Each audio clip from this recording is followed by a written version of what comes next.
Today we have a John Deere STX38 Hydro lawn tractor with a 38-inch cutting deck. The owner says it's shooting unburned gasoline out the exhaust pipe. Let's see if we can make it run. There's still fuel in the fuel tank. The fuel shutoff valve is closed. Somebody put vice grips on the fuel line to stop fuel from going into the carburetor.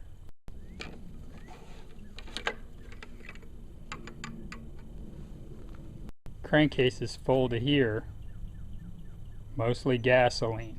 The owner purchased a new carburetor but never got it installed. Asked me to take a look and see if I could get this running. A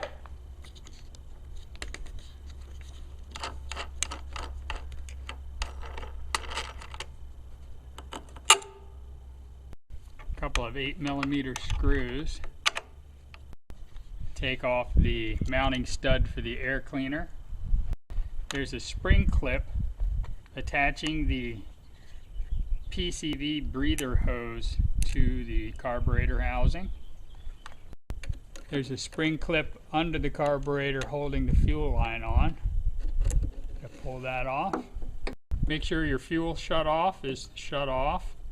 Right now there's no fuel in this filter, so when I pull the hose off it's not going to leak, but if there's fuel in the hose you need something to catch the fuel that drains out. We use a screwdriver to work the hose loose from the carburetor.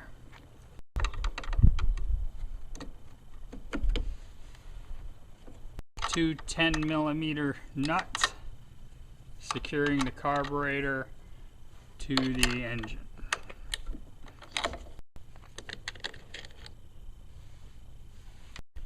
Here's the new carburetor. Looks a lot like the old one. Let's see if we can get this one to separate.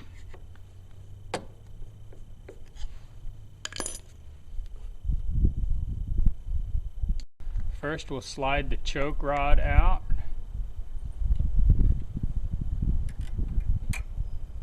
Then we'll slide the throttle out. Throttle appears to have a little locking clip on it. You have to line the throttle rod up with the slot in the bushing to get it to slip out. The new carburetor did not come with the little plastic bushing, so we'll have to reuse that. Just snap that in.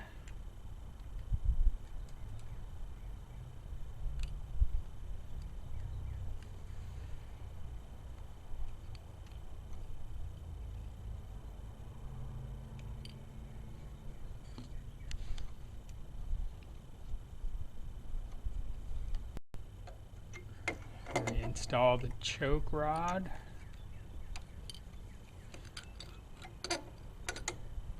I'm really old school, so I'm going to take a little of my legacy grease and smear that around this gasket before I install it. Alright, we'll slip this gasket in behind the carburetor.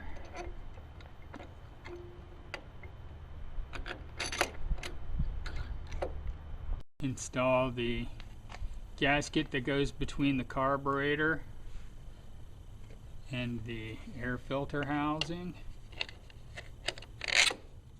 Reinstall the two 10mm nuts. Then tighten them to just the right amount. Turns out you don't really need to take the air filter mounting stud off of the housing, so you can save yourself some time. Reinstall the air filter. Reconnect the PCV hose and clamp. Since this fuel line has been crushed, we're going to replace it. I'm also going to put a new filter in. I'm going to keep the original shutoff valve.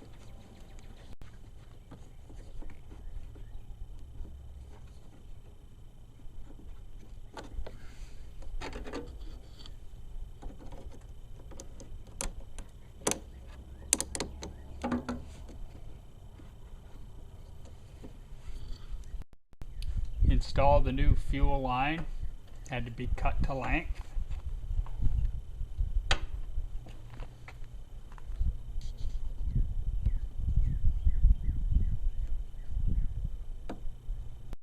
And set the clamps.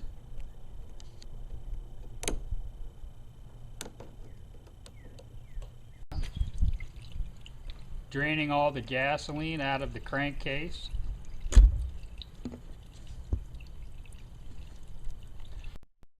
And that's the problem with the gravity-fed fuel system. Without a fuel pump, if the float sticks, there's nothing to stop the entire tank of gas from dumping into the engine, and that's what happened here. I'm going to remove the old oil filter.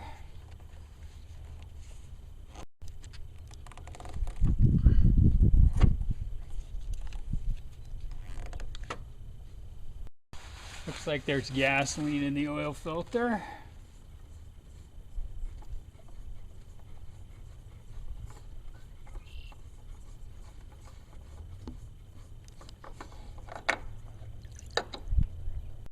We got a new oil filter. Gonna put a little oil on this gasket.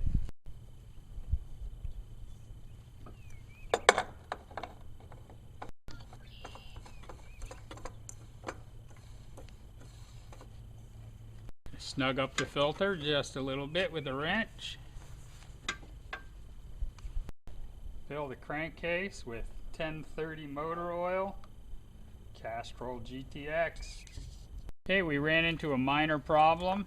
The engine does run, but when the carburetor is installed, the length of the throttle lever from the pivot point to the hole for the throttle control rod is about 50 thousandths, 60 thousandths longer than the original carburetor, and when it's fully mounted against the housing, it rubs on this piece of plastic, so you can't actually control the engine speed. So we're going to either have to grind some metal off of the carburetor or off of the plastic housing. Just going to take a file, trim a little bit off of this throttle control lever.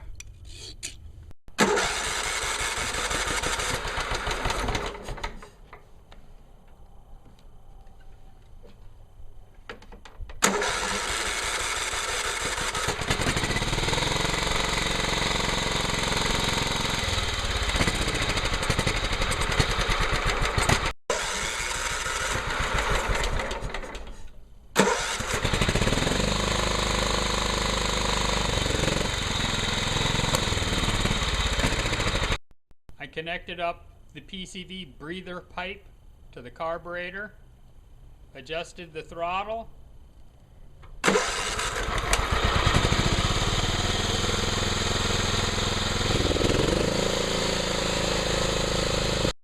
seems to run fine, seems to cut grass fine. We're going to put this one in the wind column. Always nice to stack the winds.